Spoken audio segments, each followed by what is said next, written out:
have in my hand here $100. And that woman's trying to win $25,000 by, in a 6-minute pitch, convincing these judges that she has a project worth funding. Her project aims to get rid of stupid rules in her country, Indonesia, rules that raise the cost of food. to feed my family, I would go to a market that would look like this, and there I'd buy rice for $30, then chicken or fish, $25. When I come home, all I have left is $30. Anthea works at a libertarian think tank in Indonesia. She came to America because the Atlas Network, a nonprofit that promotes freedom around the world, held a Shark Tank-like contest for international think tanks. Atlas gives $25,000 every year to what they think is the best idea.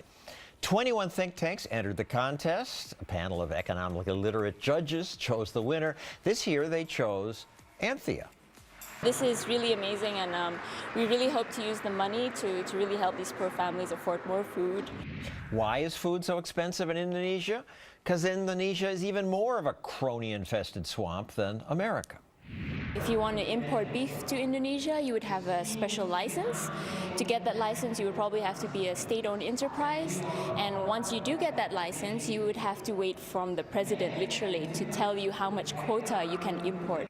Glad that doesn't happen in America. Except it does. Before 2 months ago, I was a businessman. I give to everybody. When they call, I give. And you know what? When I need something from them, 2 years later, 3 years later, I call them. They are there for me. So what'd you and that's get? a broken system. So what'd you get from Hillary Clinton and Nancy Pelosi? Well, I'll tell you what. With Hillary Clinton, I said, be at my wedding, and she came to my wedding. You know why? She had no choice because I gave. I gave to a foundation. So sleazy. Still, cronyism is worse in other countries, and that's why the Atlas Network hosts that competition. Brad Lips is the CEO of Atlas. It's important to spread these ideas around the world. Definitely. I mean, these are universal values. They're not American values. We believe that everyone deserves liberty, and it's fantastic to have so many organizations that have embraced this mission. Why did Anthea win? Well, the group that she represents, our partner in Indonesia, pinpointed this amazing opportunity to lift 25 million families out of poverty, a value of $6 billion annually for this very vulnerable sector. Our judges ate it up, saying that's an amazing investment when you have a project run on a couple $100,000 to create that kind of return. So Anthea won because she had an idea that would bring $1 billion return on investment on your $25,000. Well, there's a lot of work to be done to make sure that it all goes according to plan, but they see a big opportunity to make this happen in Indonesia. Yeah. It's the 5th time you've hosted this competition. What other ideas won? Well, the first year that we held it, one of the projects that's really memorable is it was won by a group called the Taxpayers Alliance in the UK. And they had this idea of fighting against what's called the beer tax, which was scheduled for a regular increase. So they used the prize money to produce thousands upon thousands of what they call beer mats, coasters to you and I. We have a picture up there.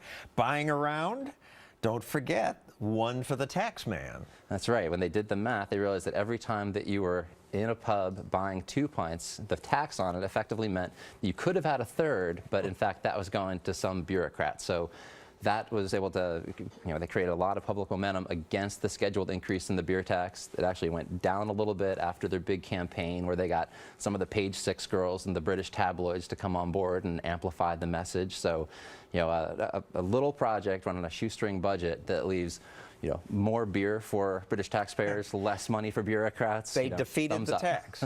Exactly, yeah. So it was a big win. Atlas has these think tanks in how many countries?